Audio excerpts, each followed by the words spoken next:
Hello, everyone, and welcome to another episode of Tavern Adjacent. Thank you so much for joining me. It's been a while since we've done a solo episode. 2 weeks ago, we had Joe Cat on the show, and after that, we took a quick short rest to do my Q&A, my monthly Q&A series. And now we're back. We're back with a solo episode, and there's so much to talk about. I swear, can the D&D world just do me a favor and start doing important stuff at the middle of the month? You know, that'd be great. Because every time something important happens in the D&D world, it happens at the end of the month. And it's after I record the pod, but before I do the Q&A. And then I'm like, okay, either I break tradition and don't do the Q&A, which I'll never do, or I just wait until, the topic is exhausted and I can't talk about it anymore. But point is, we got so much to talk about in this episode. We've got all the D&D news to come out of, the summit and D&D Direct, and we've also got the D&D movie. We're actually going to be talking about it first up because I am really excited to talk about the D&D movie. The title of this video might be a little bit confusing, but in case you didn't read the whole thing, I liked it a lot. I liked it a lot. I don't think it's just good for D&D players. I think it's just good in general. I really enjoyed it, and I really want to talk about it. Flaws and all, really. And then at the end, man, I was debating, should we do voicemail horror story? Should we talk about that D&D NFT project that everybody forgot about? We're going to do voicemail horror stories. I think that's going to be a lot more fun than going back to the NFT project that, well, some stuff happened with that involving myself. Very minor story, but, maybe we'll save that for next week. In any case, guys, we've got a lot to talk about. So without further ado, let's get started. Disclaimer. All right, so the Dungeons and Dragons movie. I really enjoyed the Dungeons and Dragons movie. Not gonna lie. I thought it was so much fun. So, a little bit of context. How did I see this film? Who did I see it with?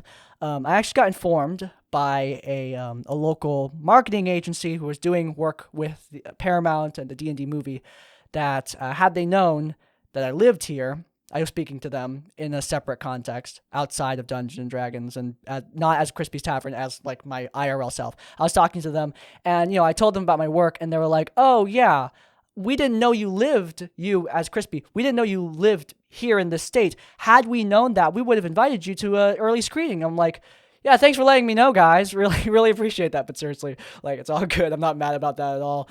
It's actually cool that I was even considered. Maybe I don't know if I should make my location public because of that, because I didn't even think that might hinder me in terms of, brand awareness and such. But anyway, moving on from that, doesn't matter. Let's talk about what you're actually here for. Context for the film first, though. So I did not watch this with my D&D party. A lot of people I know is a thing hey, we're watching with our D&D party. Not me, unfortunately, because my D&D party do not live in my area. And while I would absolutely love to go drive up to where they live and go visit them and watch the movie with them, at the same time, I really don't want to do that.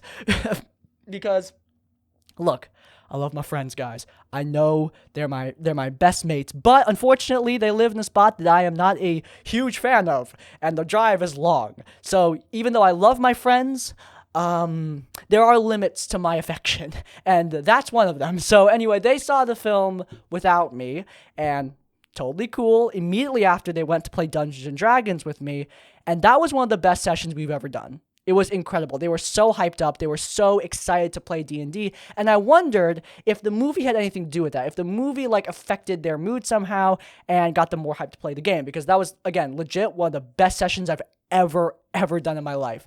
So naturally, I was really excited to see the film now. The reviews were really good. My party were hyping it up. I was ready. So who did I see it with? I decided to grab somebody who had never interacted with Dungeons & Dragons, didn't know much about it, because I wanted that perspective, And so I grabbed my mother. I saw the movie with my mother, who was happy to go to watch the film with me, considering that she had free movie tickets from her job. Very convenient. Thanks, Mom. Appreciate you. But in any case, we went, saw the film, and holy hell, we both had such a good time. For a bit more context, my mother is usually pretty reserved when watching films, but during this, She was laughing. She was like grabbing my shoulder and shaking me. She was like kind of quietly cheering a little bit. She was having such a good time. And so was the whole audience. Everyone in that theater that I was in. Not a huge theater, there was like maybe 30 people. But still, like I could hear people laughing and little quiet cheering.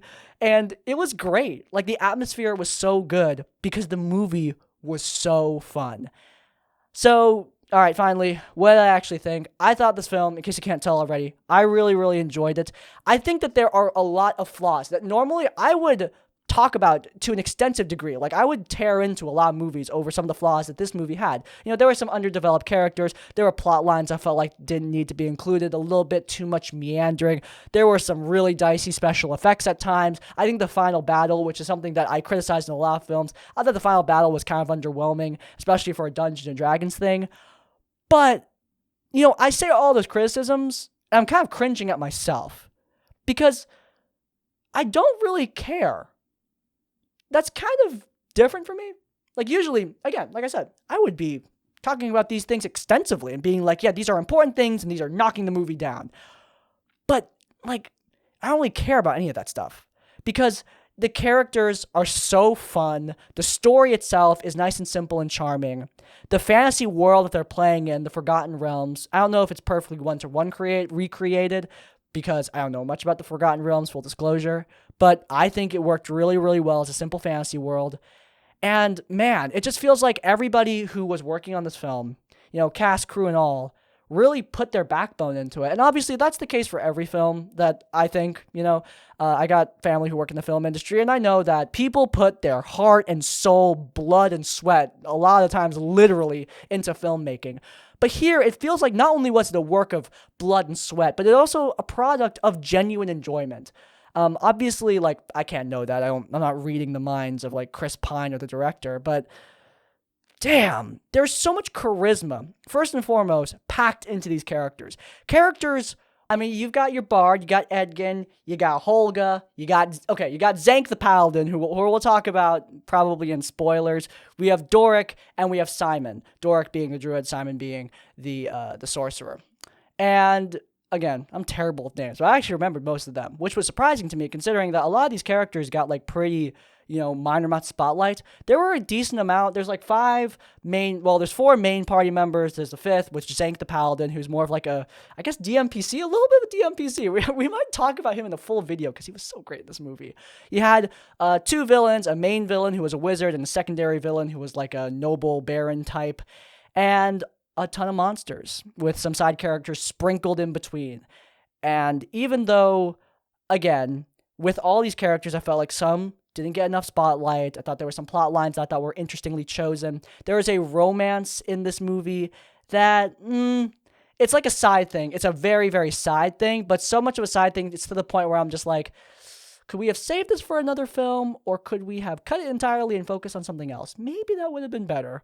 There was a part of me that was thinking that. It's a romance between the druid and the sorcerer.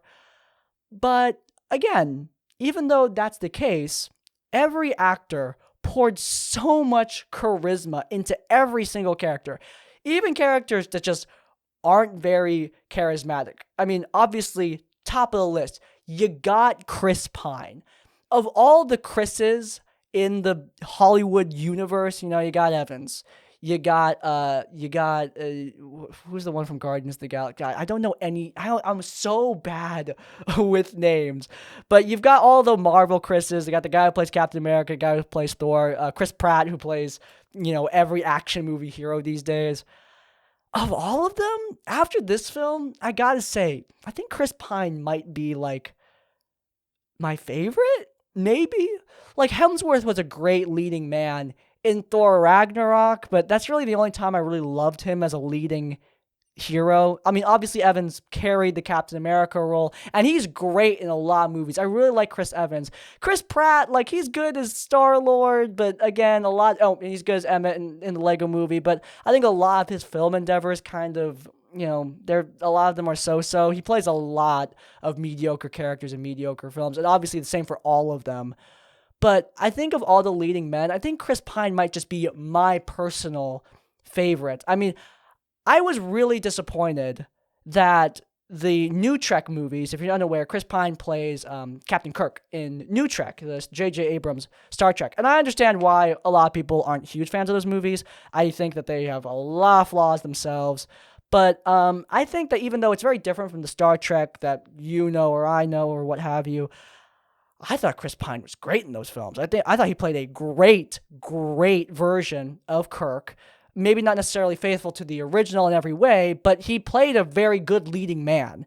And even though those Star Trek movies maybe weren't the best example of Trek, I think they were fun action movies in a lot of ways. And I thought Chris Pine was great as a lead, and I was disappointed that after those films, I didn't think he would get another main leading role, and that really sucked to me because I thought, damn, there's a lot of potential in that guy. But moving into the Dungeons and Dragons movie, I thought, damn, here's that potential realized because he plays a great lead in this film. As a bard, he's not really a D&D bard. A D&D bard can cast magic, and Chris Pine's character cannot. He is literally a bard. He's a guy with a lute, and that's what he's got. He's just got a lute and his wits. And honestly, while initially I was disappointed, at the same time, we've got two other spellcasters in the party. We've got our druid, we've got our sorcerer. And I think if Chris Pine could cast magic, I think it would be too much. I think it would take away from a big part of what makes his character just so appealing to me. It's just a guy. He's just a guy who's doing his best for his family, for his friends. And I don't know, I really like that kind of everyman. And not to say that you can't do an everyman type character who has magical abilities, but I think if they it's possible. I definitely think this movie's getting a sequel because holy hell, it's getting such positive reception. We'll talk about that in a moment. But Chris Pine's character could potentially cast magic in the future. Maybe in the future he could learn about his own magical abilities. Who knows? But for now, yes, he is just a guy with a lute, and honestly, I like him all the more for it because a big part of what makes his character isn't his abilities, it's just the way Chris Pine plays out Edgin. He's a lot of fun, and even though I don't think every emotional beat with his character landed, I think the emotional beats that they needed to landed well. And the thing that's really hard to land with me especially, because I don't know if you've noticed this, but I don't laugh a lot unless something is really unexpectedly horrible. That's why I love RPG horror stories so much. They're one of the only things that make me laugh, just because so many random terrible things come out of nowhere and it makes me laugh. But comedy movies don't usually do that. They don't make me laugh. But Chris Pine, damn. This worked. This worked really well. I thought a lot of jokes actually managed to land with me, and I didn't expect that, especially coming from just a dude with a lute. It felt like he was casting Tasha's hideous laughter on the entire audience. It was a good time. I think a big reason why I was having so much fun is just because I could tell the audience was having fun. I really enjoyed that. Another one, oh god, I'm so bad with names. Holga, played by Michelle Rodriguez, the dwarven barbarian, I assume. She was great too. In fact, even though Chris Pine, I think, was the comedic center of the movie and the charismatic leader and clearly a really great main lead, Holga was his second, and she was awesome. I think of the emotional beats, I thought that she did a much better job, and I think that her character landed some solid jokes too, and her action was great. I don't know if Michelle Rodriguez does her stunts. I don't know if she's got a double, but whoever double is or if she's doing it, doesn't matter. So well done. Her action scenes are crisp. Who doesn't like some good old-fashioned dwarvy punching action? It's great. Watching her just beat the crap out of a room full of guards didn't get old. It was fun as hell. But then, we have Doric and Simon, the two spellcasters, the druid and the sorcerer. And I do think that they got the back seat in this movie. Though I do think both of them had the best action set pieces of all of them. I really like Doric's. Doric's wild shaping is awesome in this movie. Definitely not rules accurate. She has so many wild shapes, but it doesn't matter. There's an amazing chase sequence involving her character that is very well done. Very, very good. Simon, I think he also had some solid moments. I believe his name is Justice Smith. No relation to the Will one. He does phenomenal. I thought he was a great lead in Detective Pikachu, which is a movie I only saw recently, and I enjoyed just fine. Thought that was a fun movie. And I thought he was great there, and I think he's great here too. He's awesome here as the sorcerer, as this, very self-assured sorcerer apprentice who's just trying to learn his way through magic. Coolest part of his character, gotta say this, his component pouch. He has this like mechanical component pouch that he's like cycles and spins like a disc bit, and different components fall out. So cool. I thought that was so cool. Every spellcaster uses a component pouch. It's always just bags, but this mechanical component pouch, I know a lot of players are going to be just yoinking that for their own games, because I thought it was just such a neat visual. And obviously the movies help by the fact that you can see it, but even just describing something like that would be really, really neat. One thing about Simon, though, I do think his wild magic was severely underused in this movie. He's apparently a wild magic sorcerer, and he only wild magics one time in a major way, I believe. And I think that's a shame, because I think wild magic is something that could be really, really interesting in a film context.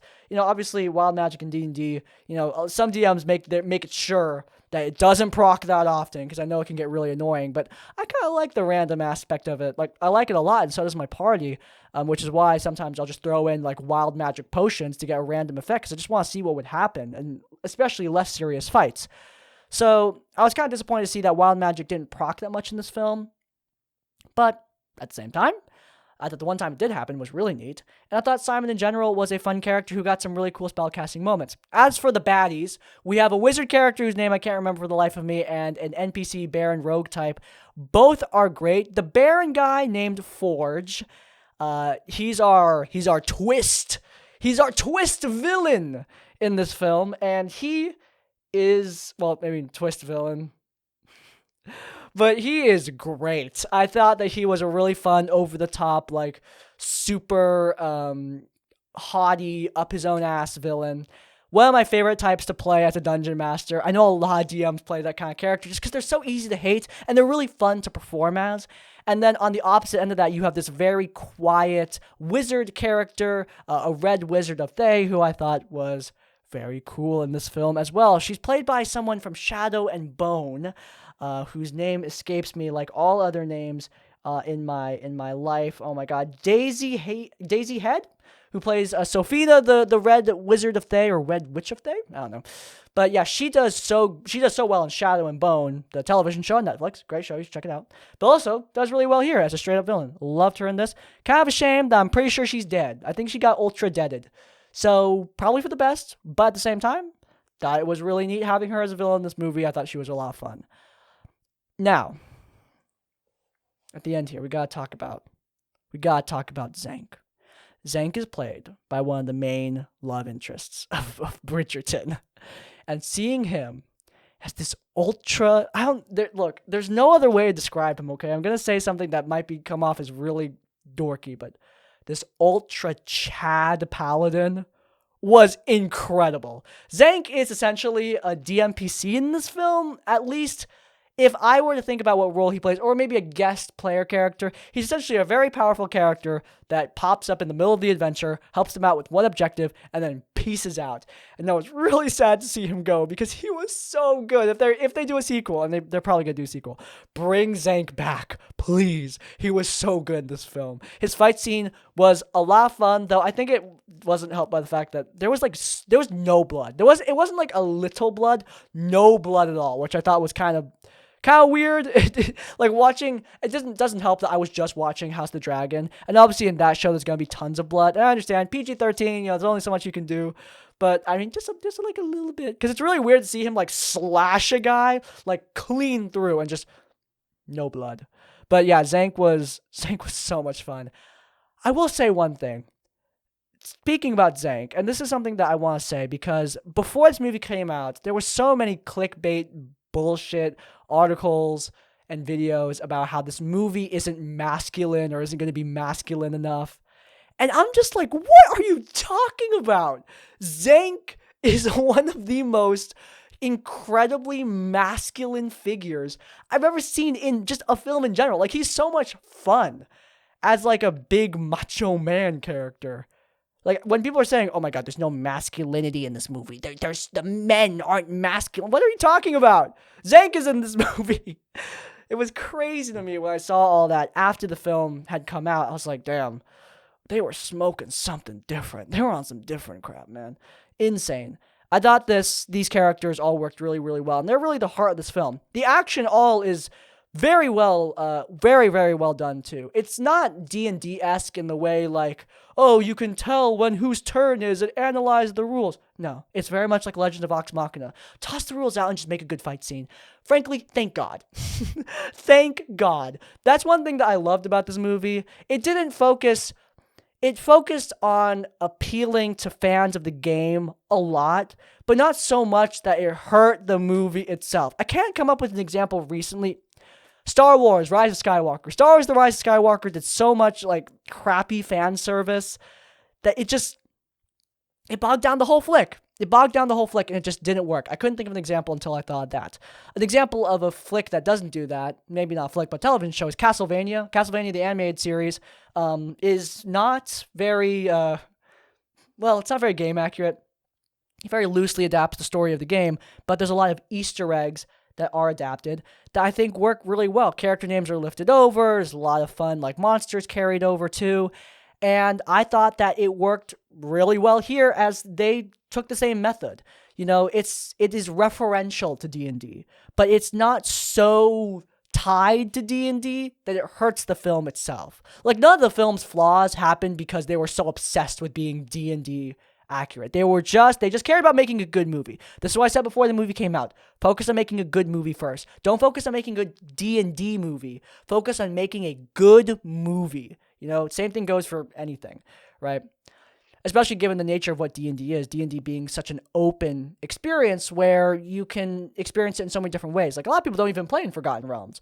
But I think if you appreciate Dungeons and Dragons, monsters and classes and just the vibe of a D&D game, I think that this is definitely going to work with you. In a similar way that I think Legend of Vox Machina will work for just a fan of fantasy. Frankly, I think this movie, like I said earlier, it's not just for D&D fans. And I think that's definitely for the best. I think, like I said earlier, focus on making something that is good to watch, that people are going to want to watch. And you'll attract D&D fans because, they're going to see their favorite stuff in this movie, but they're also going to be watching a good movie.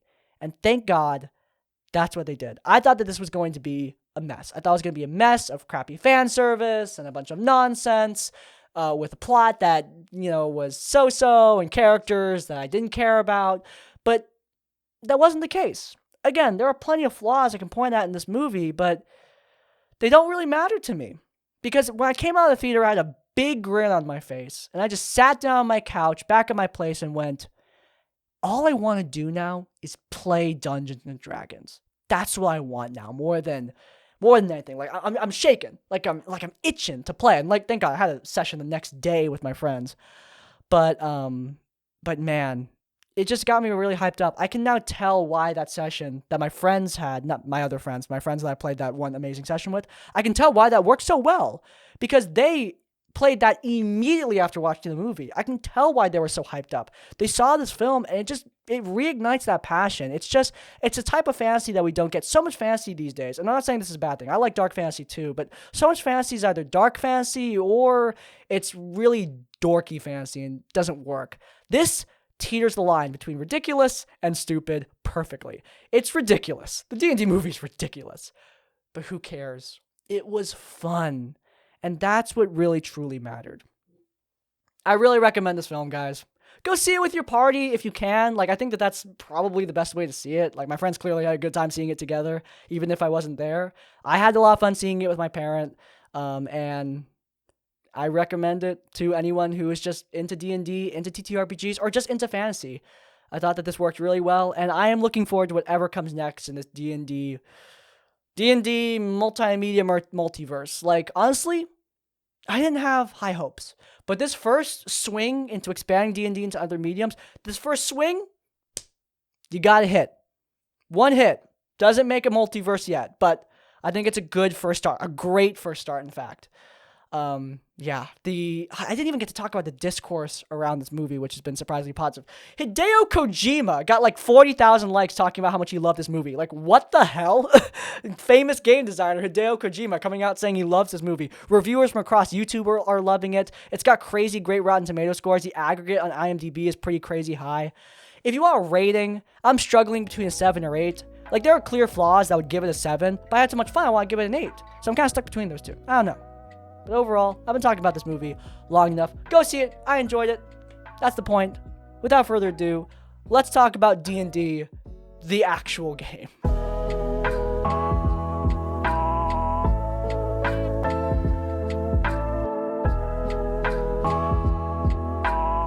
Okay, D&D Direct and the D&D Summit. So, I'm gonna be honest, guys, I am not huge into Dungeons and Dragons official news. And, look, I'm not gonna lie, a big reason why is just because the discourse surrounding it tires me out, guys. I just don't have the energy to get upset about D&D, which is a thing I love. Like, it's a thing I care about a lot. But because I play D&D in a bubble. You know, I think a lot of people do, unknowingly or knowingly. You know, we play D&D with our groups, and we have our styles, our worlds, our characters, and sometimes I don't really buy any sort of official material, even material that really intrigues me, like Keys of the Golden Vault, a bunch of, you know, individual heist one-shots. That sounds right up my alley. Haven't gotten it yet. I don't really know why. I just don't have the time to run something like that because I'm running 2 homebrew campaigns right now. You know, I was running 3 homebrew campaigns before Crown of Deceit ended. So I was like, okay, yeah, I just don't really have the kind of time for that sort of thing. However, I think that there is some information from these events that I think is valuable and worth talking about, but I'm going to be honest, guys, the big reason why I usually don't talk about this stuff is just because, like, a lot of the influencer discourse that surrounds it just tires me out, guys.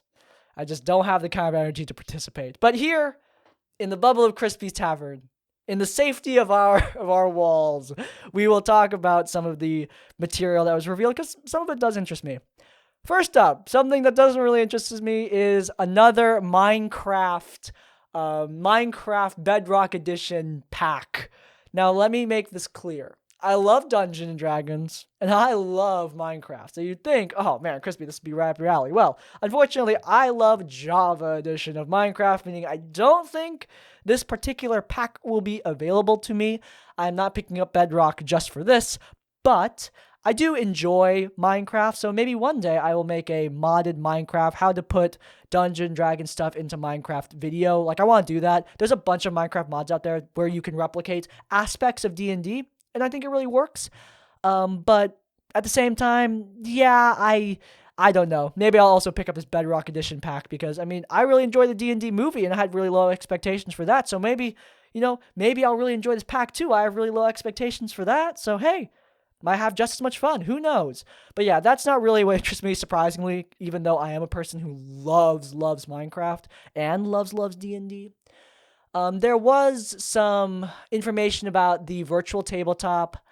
Again, I think that it is this I'm a little bit more interested in. I probably am not going to use it. They did reveal a little tidbit of information that does gladden my heart. Apparently, it's not just a 3D terrain map. You can also use 2D terrain. And I thought, okay, that's actually neat. I think that is like a no-duh feature to me, but that's the kind of feature that just a lot of developers wouldn't include. But I'm glad that they did this because not every person has time to model or pick out 3D landscapes, and sometimes you just want a 2D map. I think that there are a lot of advantages to 3D. Like, I was able to, when I had a physical battle map, I was able to, you know, physically elevate tokens with transparent Lego pieces to make it look like they were flying and to illustrate, hey, this creature is flying. Now, within Foundry, a 2D plane, that's no longer possible, and it's been happening a lot more than I expected with the whole coming into later levels thing, because more and more people are starting to be able to fly. So, yeah, it is a continuing concern. Excuse me. However, I do think this VTT overall, it looks interesting at this beginning stage. I don't know how it's going to evolve. The graphics look really cool, really good. I'm really glad it's on console. I think it's going to open it up for a lot more people to get into the game. I think the more devices that this is on, the better. Allow people to get on this. A big issue with stuff like Foundry is it's really It's on one device. It's on your computer, and that's it. And obviously, that's the place where most people are going to be playing this. But hey, I mean, if I could get to that sort of thing on my phone, that would be very, very convenient. And I think the same thing for console. I think that it could open it up to a new market, especially since a lot of people just can't afford nice computers. Like most people, some people don't even have just a computer at all. A lot of people don't have access to that kind of thing, especially young people. But they do have access to something like a PS4 or PS5, probably PS4, let's be honest. And I think that that is good, that they're allowing for more accessibility by sticking this onto consoles. I hope it works. Like, obviously, ports like this can be a disaster, but if it works, then that's really awesome. Obviously, early stages of development, we don't really know how this is all going to chalk out. But again, from what I've heard from the summit, it's a fun tool to use. How is it going to evolve as an actual application? I don't know. I imagine it's going to be a lot like Sirenscape. What's it called? There's a 3D terrain thing on Steam that you can get. It's not called Sirenscape. That's an audio thing that I don't really like. But there's a 3D terrain app on Steam that I imagine will be similar to this, or imagine this will be similar to that, I should say. I don't think the VTT is going to be anything revolutionary. I think it's going to be another virtual tabletop that's compatible directly with D&D Beyond. That's what I think it's going to be. I don't know how much more than that. How much more of a thing it will be than that. It will likely just be a virtual tabletop connected to D&D Beyond. Similar to 1D&D, I think it's going to be fine. Like, I think we've talked about this before. On to 1D&D news. 1D&D is no longer a thing. It's now the 5e revision. I think I was actually talking through this with my father, who is obviously not a Dungeons & Dragons person, but he does look at a lot of, marketing angles and a lot of corporate products. And we were speaking about this, and we were wondering, is that more confusing than calling it Dungeons & Dragons 5.5? The conclusion we ended up coming to was it's pretty much semantics. I don't think it's going to be a big deal. That's called the 5e revision. At its core, it's still 1D&D. I always thought the 1D&D thing was a temporary name. People who thought that was going to be the forever name, no. Like, D&D 5e was called D&D Next for forever. Does anyone remember that? It was only a few years ago. I don't think I was even playing the game during that time. Even I remember that. Come on, guys. I don't even know if the D&D 5e revision is going to be the name. That's just the name that they have right now. Okay? Until we get release, we don't really know the name, all right? They can change it whenever. Like, this is one of those things that can absolutely be changed, especially since this is definitely going to be a revision. I have been folding in a few D&D 5e revision rules that I really like. I just folded in Dazed instead of Stunned, and the new exhaustion system, or form of it. I really enjoy these rules. Not gonna lie. I don't know if I'm gonna use the whole game. I think I'm just gonna continue folding in new rules through my patch notes one at a time, more a la carte rather than going full thing. But I am interested to see it in further playtests. They are continuing to playtest the 1D&D stuff. I actually think under the playtest it's still called 1D&D. Again, the name change is semantics. I saw some people on Twitter saying that they're throwing out 1D&D entirely. This whole thing's been a waste of time. They're completely redoing it, which is not true. Like, it's just not true, guys. Straight up, not true. It's still the same thing. It's just a different name. But yeah, I think that the news with that came with, I believe, 4 modules, none of which really piqued my interest because, like I kind of alluded to earlier, modules are not something that I'm really into. I like homebrew stuff a lot, and even modules that I am interested in, Keys of the Golden Vault, Call of the Netherdeep is a book I've displayed here a lot, but I haven't played it yet because, again, just don't have the time. Just do not have the time. I use them for inspo and for set dressing, and not much other than that. So when they announced new books, I was like, okay, interesting, but not my thing. One of them is a box set that looks very similar to Spelljammer, which is a bad sign considering I thought Spelljammer was quite bad, even as someone who doesn't really like modules. I thought it was quite bad. I don't hate it as much as I hate Horde of the Dragon Queen for some reason, but yeah, neither of them are really good, let's be honest. They did announce that Vecna is going to be returning, and okay, interest peaked. I always figured this would be the case since they revealed the new art for Vecna. Looks great, by the way. I love his design. It's very nice. I like the gold, like the purple. I love the, I don't know, robot hand. The mechanical hand is sick. I love that. I think that Vecna looks great. I think his stat block is, it's good. a good stat block. Actually, I think I'm underselling it. I think it's a great stat block. For 5e's base design, I think it's great. Obviously, I'm Flea Mortals pilled. I love Flea Mortals so much that I really can't go away from it. But I think of all the 5e monster stat blocks, I think Vecna might be one of the better final boss stats. I think D&D Shorts made a great video about him. And yeah, Vecna's great. I don't know if they're going to use that same stat block because that stat block is pretty old now. But yeah, at this point, I am looking forward to, I assume, some kind of sequel or spiritual successor to Die Vecna Die, which is not an adventure I've played, but an adventure I've heard a lot about. And Vecna himself is obviously a very iconic character. They're obviously riding off the Stranger Things thing, which, not dumb, totally valid, especially since Vecna is a very cool character. I'm looking forward to what they do with the guy. I'm hoping that with this whole Vecna renaissance, they'll let Matt Mercer and his crew use the damn name for Legend of Vox Machina. Like, seriously, can we just let them do it, please? They keep on calling him the Whispered One. Let them use the name Vecna, for the love of God. But, yeah, I am looking forward to Vecna's return. Obviously, we'll learn more about that adventure, like, way down the line. The adventures that we did hear about at D&D Direct, they sound fine, like I said, but not something I'm really invested in, so don't expect me to, make videos about them if they're good or if they're bad. On top of that, D&D Direct itself, the content contained therein, there was more VTT. It was mostly VTT stuff. There was some content stuff, but at the end of the day, I think most of it was pretty loose. I think even though there were a lot of D&D events that happened, I think the amount of D&D news that I am big excited about is pretty low, because the way I view D&D, and this might be weird to some of you, or I said weird normally. Oh no, that's weird. I've never done that. I haven't done that in a long time. But in any case, the way I think about Dungeons and Dragons is, I think of Dungeons and Dragons content like Costco. When I'm going to Costco for grocery shopping, there's a lot of products that I think are really dumb, that I think are stupid. But I don't really get upset about it because I just walk by and get the stuff I do want. D&D's a lot like that. Like, D&D isn't the same as Destiny, where if Bungie adds something into Destiny I don't like, there's not really much I can do about it other than complain. With Dungeons & Dragons, I actually have the legitimate ability to just say, nah, not interested.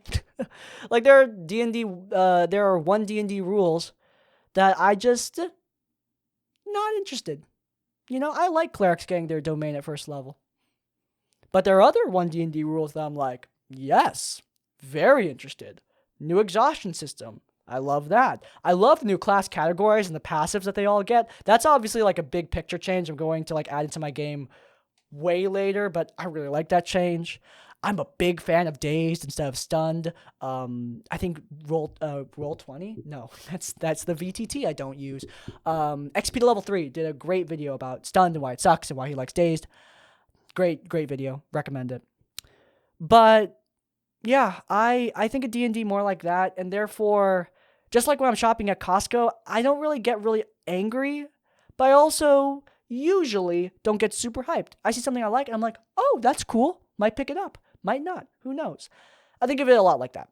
So, I'm sorry if my coverage of D&D news isn't very in-depth, nor is it very impassioned, I just don't feel, strangely, even though D&D is like the game I'm actually playing, I feel more strongly about the D&D movie and getting people to see that than I feel about the D&D products that I just saw, because, again, D&D is such an open game. So much of it is just what you do with it, not necessarily the products that you buy, So much of it is improving your skills as a Dungeon Master on your own time. There are aspects of 1D&D and the new D&D content that I'm excited for. Definitely. I think the VTT could help bring a lot of players into the game if done right.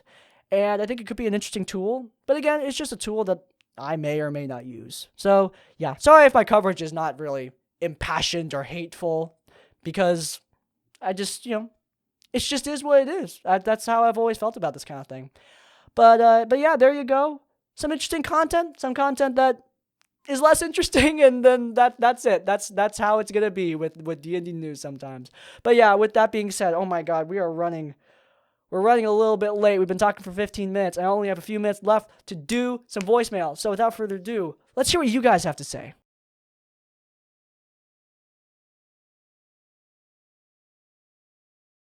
Okay, let's get back in the trenches. So, first ever D&D game I was ever actually in. There was we were all small characters. Like it was two goblins, a kobold, and a like a frog. I don't quite remember the details. One of the goblins was just they were a new player and they did not know like any of the polite player rules. Like, don't cast spells that remove player agency. Don't pick things specifically because they allow you to be in on other players' secrets. They were just not the best. And if I had more than 90 seconds, I'd go into a whole story about it. But that player was me. I'm adding myself on this one. I'm proud to say that I've gotten better. I love the stories, Joe Crap. I love the Crap Guide to D&D series. So I hope you all have fun. Joe Cat's not on this one. Sorry. He was on the last episode. He's streaming right now as of recording this, I believe. But anyway, sorry Joe Cat's not here, but I'm here. That's good, right? But in any case, I respect the improvement. On the last episode of RPG Horror Stories, as of publishing this video, the Critical Role Simple with Keyleth in the thumbnail. Great art, by the way. Totally check out the artist behind that piece. It was great. But, all right, that's a side note.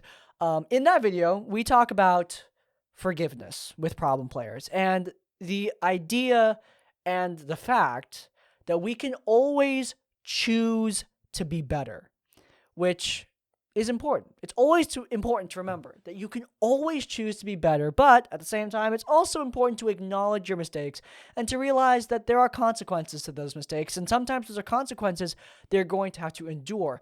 Choosing to be better does not mean shirking the consequences of what you've already done. And I don't think that that's what this person's trying to say. I just think it's important to remember when we're talking about self-improvement, because when you're improving yourself, you're getting better. But that doesn't mean the mistakes that you've made are suddenly annulled and the consequences are gone. It's something that's really important, especially in these social games where sometimes people will say, I've gotten better. I've gotten better at the game. I've gotten better with being nice to other people. Can you let me back in your game now? And if they say no, then they're not being a dick. They're being perfectly valid.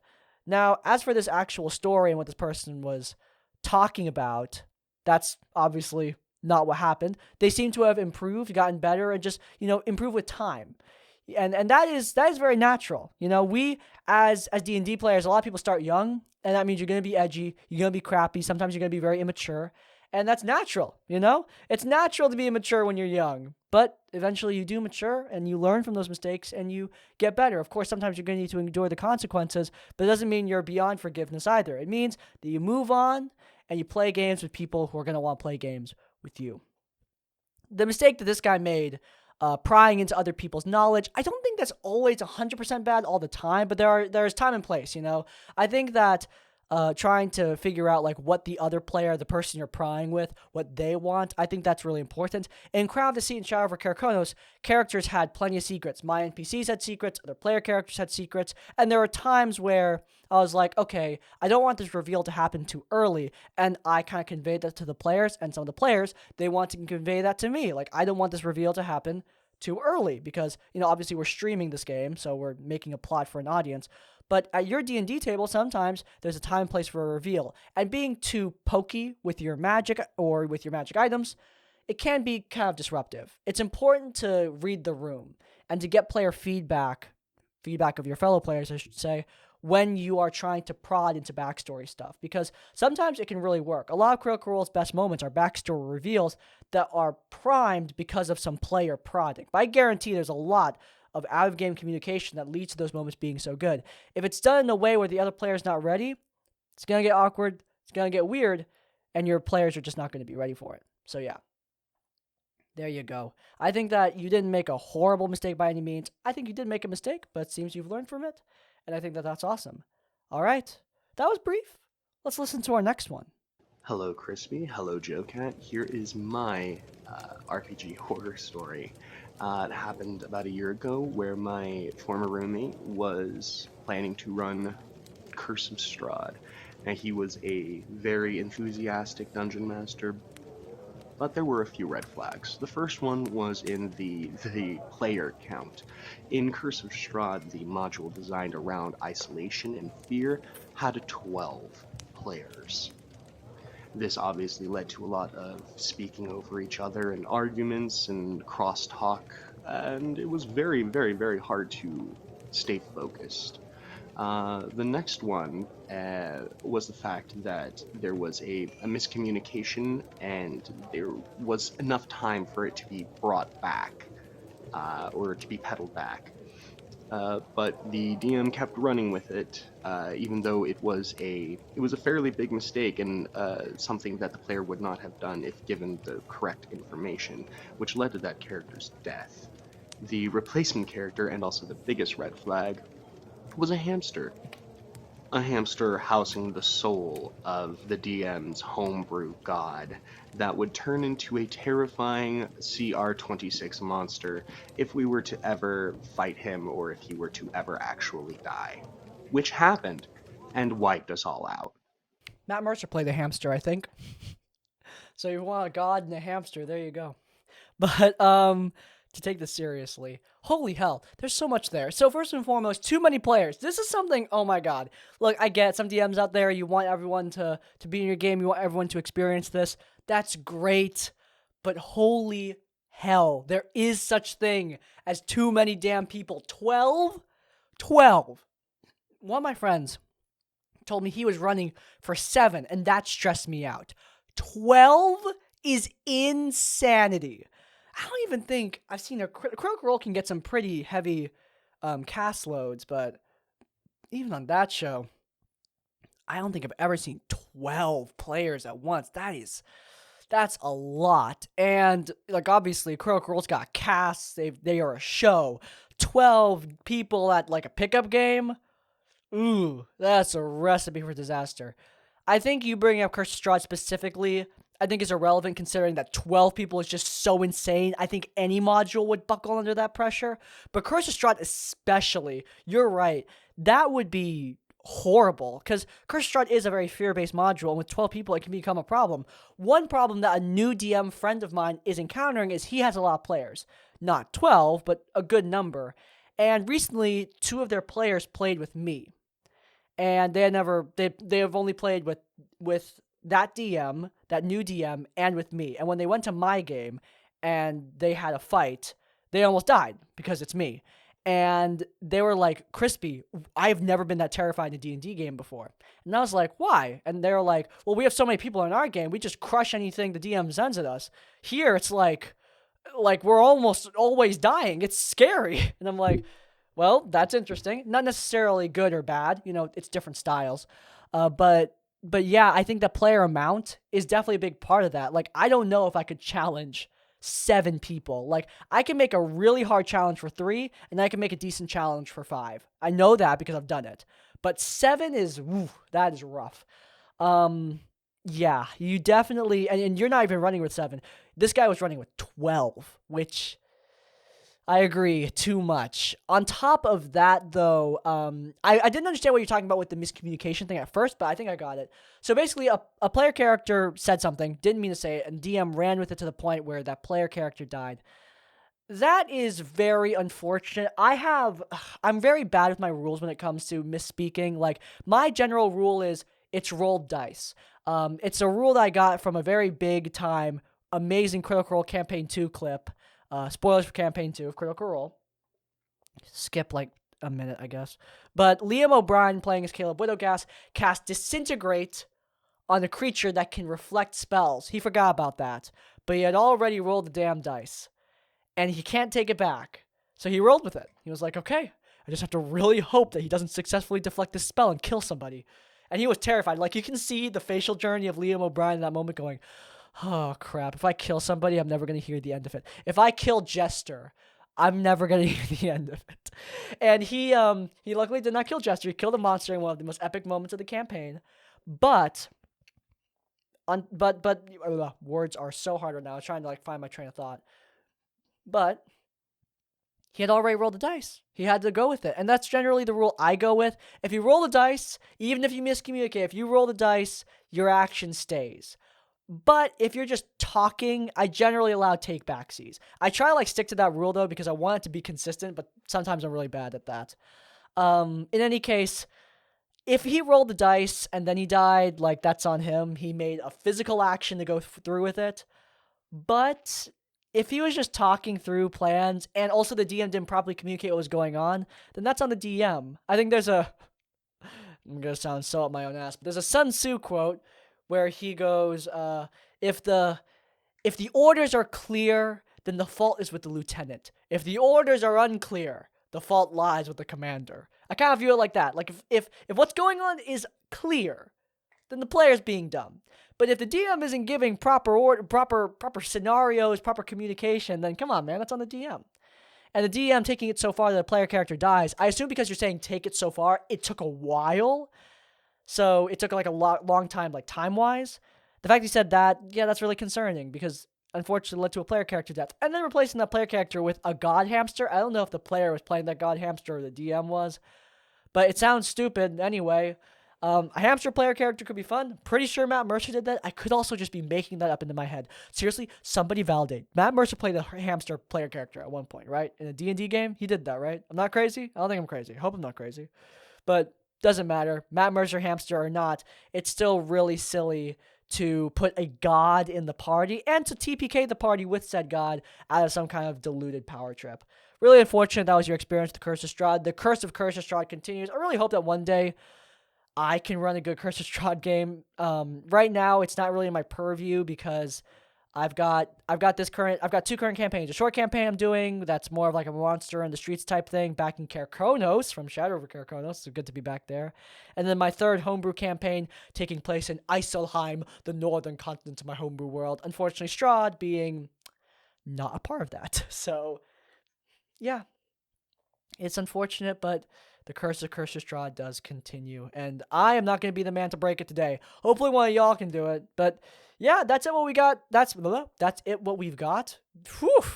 It's almost 12, and my friends are asking me to play Apex Legends right now, so I've got to, like, get this over with. I've got to move on, but look, with that being said, I think it's time for us to move on to Thing of the Week!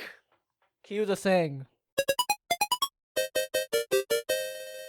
This week's Thing of the Week, I guess it would be the Dungeons & Dragons movie, but I just did a whole segment on that, so it's going to be something else. This week's Thing of the Week is another movie I watched this week, but a movie franchise that I like binged this week as well. Creed!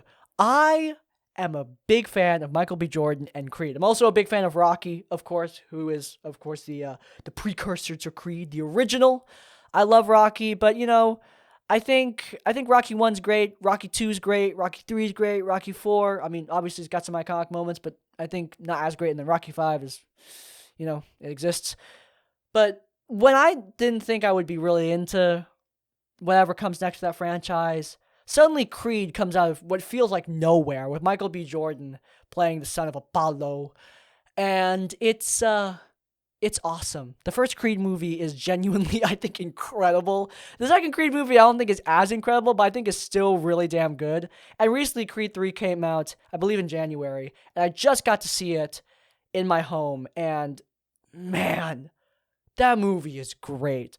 I don't think this is Michael B. Jordan's directorial debut, but he's really good in this movie as both an actor and as a director. Tessa Thompson is also excellent in these films, playing the love interest of Creed, Bianca. She's amazing. And the girl who plays their daughter, oh my God, so good. Incredible deaf actress who does such a wonderful job in this film playing a character, you know, who is also deaf. The sign language in this film is also used to great effect. I think the whole film has a great emotional weight to it. I love the scenes between Creed and this kid. They're awesome. I love the movie in general. Creed 3 was a lot of fun. I don't think it's as good as Creed 1. I think it's on par with Creed 2 in my mind, though, of course, Sylvester Stallone is not in this film. I think that's fine. Because I think this, you know, they're trying to move on from Rocky. You know, Rocky had his ending. He had his time. His story's done. It's time to pass the torch. There's a moment in Creed 2 where Rocky says, "It's all you, kid," and then like the camera like pans out to Rocky's silhouette, and I thought that was like such a great way to end off that character's boxing journey, have him like reunited with his family. Great. But yeah, I really like Creed 1, love Creed 2, and I love Creed 3 too. I love all of them. I had so much fun watching these films, and I totally recommend them. I don't know if you guys expect me to be like a fan of these boxing movies, but I grew up being a big fan of like Manny Pacquiao, and so I don't know. I really do enjoy these boxing films. Rocky as well, obviously, but Creed's is what on my mind considering the recent movie that came out. Great franchise all around. Totally recommend binging it. The first 2 Creed movies are available on HBO Max. The third one's available for purchase, I believe. That's what I did. So yeah, total recommend. And with that, that's it for today's episode of Tavern Adjacent. My back hurts a lot from sitting in this chair for so long. Didn't take very many breaks with this one. But anyway, my friends are asking me to play Apex right now, so I've got to go do that.